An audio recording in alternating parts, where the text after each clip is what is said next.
Vince Giordano, Juniata County Library. Happy Juneteenth. Sorry, I'm getting used to pronouncing it like that.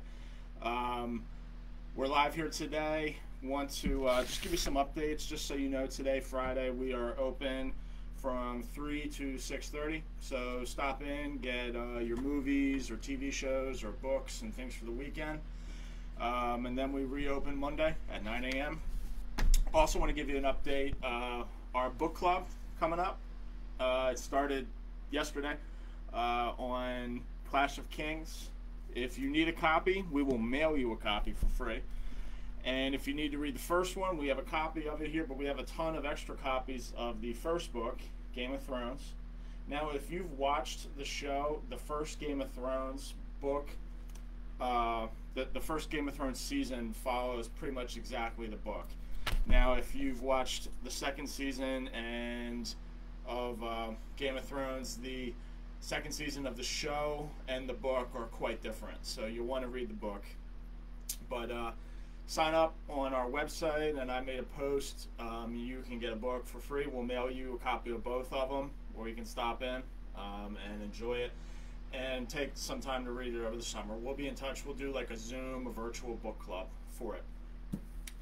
So, wanted to kind of give some reflections on Juneteenth today in light of that and in light of recent events and with libraries. So, many libraries started long ago as very restricted areas because the books they had, even before they even had books, they were manuscripts and documents, and they weren't just, easily replaceable. They were probably original copies. So you might have seen some pictures of libraries where books were actually chained to the tables or to the walls. And then as time went on and actual real libraries were created, many of them actually charged a fee to use them as a subscription fee. But, in a way, charging a fee, while it helps, it helps some libraries pay for things, charging actually serves as a barrier for people to use the library. And we like to say that libraries give you free information and free, ability to read, so it should be open to everybody. So as time went on, libraries picked up on that and started offering access for free, and that's why you might hear of some libraries called the Free Library of, because they started as free libraries, kind of in response to libraries that charged. So, we're obviously a free library. You can get a library card with us as long as you live in the state of Pennsylvania. Your library card is free.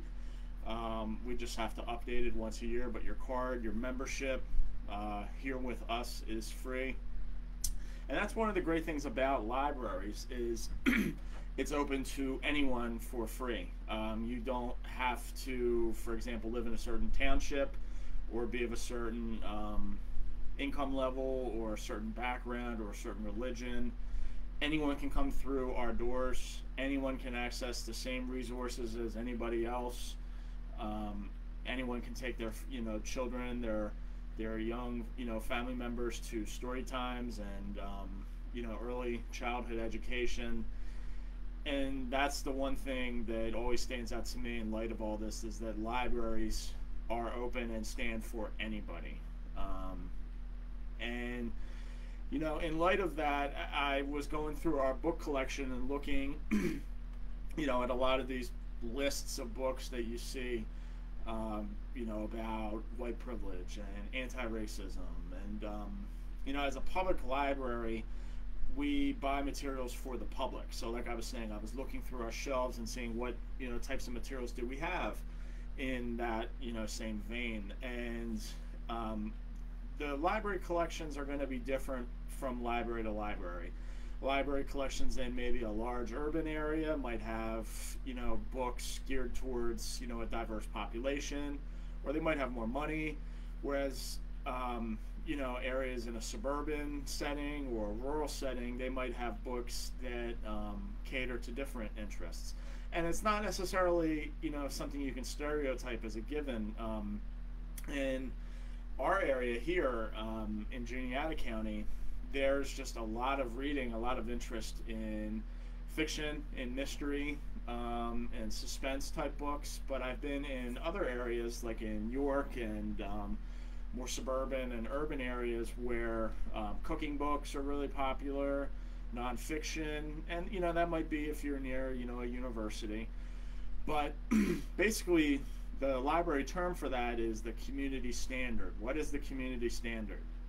And what that means is, when I buy materials, you know, I consider, what is the community standard? Will someone in this area read it? I always want to make sure that somebody reads something. I'm not just going to buy it just because I think it's a great book.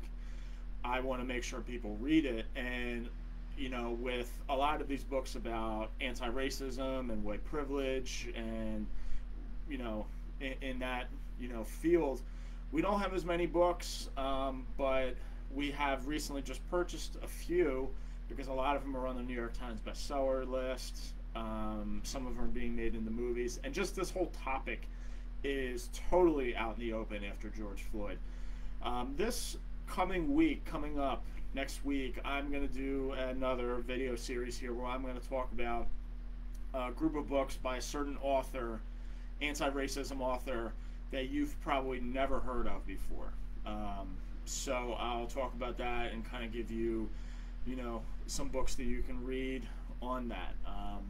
So thanks for watching. Again, today, Friday, we're open from 3 to 6:30. And then if you want to do the Clash of Kings book club, you can sign up and get a book. We'll mail you a book. And if you need the first book, we'll mail you the first book. So have a great weekend. Stay safe. And thank you for watching.